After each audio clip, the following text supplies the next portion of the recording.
जय श्री गणेश दोस्तों। हमारी आज की कहानी है अवहेलना। कहानी अच्छी लगे तो प्लीज चैनल को सब्सक्राइब कर लीजिएगा। अब शुरू करते हैं कहानी। अमिता बेटी, मेरे सिर में दर्द हो रहा है, एक कप बढ़िया सी चाय बना दे। जी दादी, मैं अभी बनाकर लाती हूँ। अमिता रसोई में जाती है और चाय बनाकर लाती है। लो दादी, आपकी चाय। जानकी देवी, उम्र 80 साल, चाय का कप लेकर चाय पीने लगती है। तभी निर्मला, अमिता की सास आ जाती है और अमिता पर चिल्लाने लगती है, तुमने बुढ़िया को चाय कैसे बनाकर दी? अमिता बोली, मम्मी जी, दादी के सिर में दर्द हो रहा था, इसलिए अदरक वाली चाय बनाकर दी। निर्मला बोली, इस बुढ़िया को तो बुढ़ापे में कुछ ना कुछ खाने को सुझता है। मम्मी जी रहने दो, क्यों ऐसे बोलते हो? अरे वाह, अब तुम मुझे बोलना सिखाओगी। ये कहते हुए निर्मला देवी ने चाय का कप अपनी सास के हाथ से लेकर फेंक दिया। पता भी है तुम्हें बुढ़िया को खांसी होती है, कहीं मेरे बच्चों को भी हो जाए। बहू आज के बाद मेरे से पूछे बिना बुढ़िया को कुछ भी नहीं दोगी बनाकर। और सुनो, इसके बर्तन अलग रखा करो, हाथ धोया करो। ये कहकर निर्मला देवी अपने कमरे में चली गई। अमिता जानकी देवी के पास बैठकर रोने लग गई।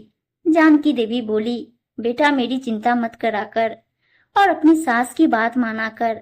कुछ दिन बाद जानकी देवी को खांसी ज्यादा होने लगी तो अमिता अपनी सास निर्मला देवी के पास गई और बोली, माँ, दादी को खांसी बहुत हो रही है तो दादी को अस्पताल लेकर जाऊं। निर्मला देवी ने आंख तरेरते हुए कहा कि दादी के बिस्तर, बर्तन लेकर उस बुढ़िया को अपने गाय भैंस को जहाँ रखते हैं उस बाड़े में छोड़कर आ जा। अमिता बोली, मम्मी जी दादी को यहीं रहने दो, वो वहाँ कैसे रहेगी? निर्मला देवी बोली, मैंने जितना कहा है उतना काम करो। बेचारी अमिता की सास के आगे एक न चली। उसने जानकी देवी के बिस्तर, बर्तन लिए और जानकी देवी को ले गई। अमिता रास्ते में रोती हुई जा रही, दादी मैं क्या करूं, मेरा मन बहुत दुखी हो रहा है। जानकी देवी बोली, मेरी बच्ची तू रो मत, एक बात ध्यान में रखना कि जब भगवान की लाठी बजती है तो आवाज नहीं आती। इतने में पीछे से अमिता की सास भुनभुनाती हुई आती है और बोलती है कि क्या बातें कर रही हो दोनों? बहू मैं छोड़कर आती हूँ, तुम घर जाओ। ये कहकर निर्मला देवी जानकी देवी का हाथ पकड़कर घसीटने लगी। बेचारी जानकी देवी कह रही, अरे थोड़ा धीरे। ऐसे करते करते गाय का बाड़ा आ गया। निर्मला देवी ने जानकी देवी को एक छप्पर के नीचे लाकर छोड़ दिया। पानी का एक घड़ा भरकर रख दिया। बोली, अब आराम से खांसना। निर्मला देवी घर आ गई और अपनी बहू अमिता से बोली कि बुढ़िया को गरम रोटी देने की जरूरत नहीं है, आज सुबह की रोटी हो या कल शाम की रोटी वही देकर आना। अमिता रोज जानकी देवी को 2 रोटी अलग से अपनी साड़ी के पल्लू में छिपाती और बासी रोटी थाली में रखकर अपनी सास को दिखाती, फिर लेकर जाती। बासी रोटी को रास्ते में गड्ढा खोदकर गाड़ देती और ताजी रोटी जानकी देवी को देकर आती। सब सही से चल रहा था, पर कहते हैं ना, भगवान को कुछ और ही मंजूर था। एक दिन निर्मला देवी ने अमिता का पीछा किया, सब देख लिया। घर आकर अमिता को खूब भला बुरा कहते हुए कहा कि अगर तुम्हें दादी की इतनी ही दया आ रही है तो अपने बाप के यहाँ चली जा। अमिता बेचारी रोते हुए अपने कमरे में चली गई। दूसरे दिन निर्मला देवी खुद जानकी देवी के लिए रोटी लेकर गई। अमिता अंदर अंदर बहुत दुखी हो रही थी। आखिर में भगवान की लाठी का बजने का समय आ गया। कुछ दिनों से निर्मला देवी को बहुत खांसी हो रही थी। दवाइयां लेने पर भी खांसी सही होने का नाम नहीं ले रही। तब अमिता बोली, मम्मी जी, अब तो आपका भी बुढ़ापा आ गया है, मैं तो अब आपको इस घर में नहीं रहने दूंगी, क्योंकि मेरे भी बच्चे हैं। आपको भी दादी के पास छोड़कर आ जाती हूँ, वहीं रहना और बासी रोटी खाना।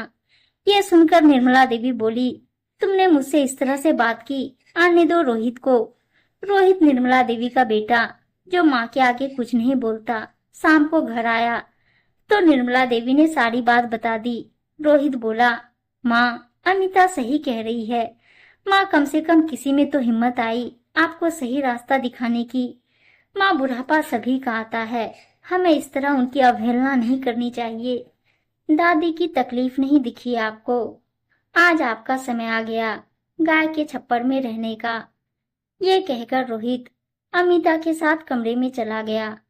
कुछ समय बाद दरवाजे पर निर्मला देवी ने आवाज लगाई कि बहू आरती की थाली सजा कर ला।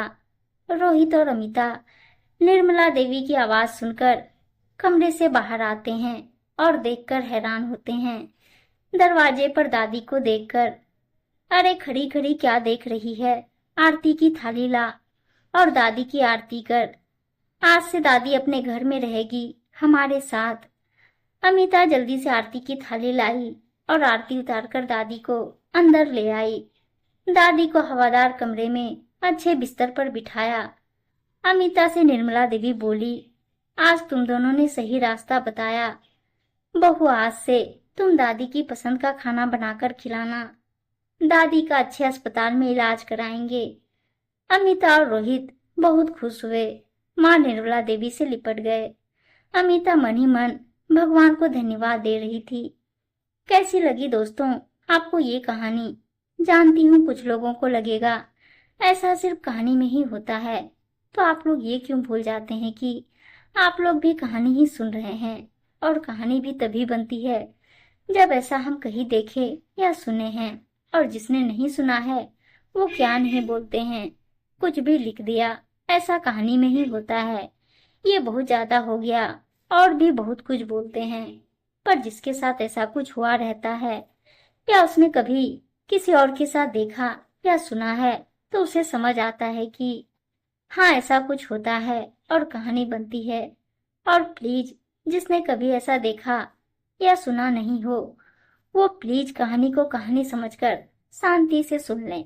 धन्यवाद दोस्तों।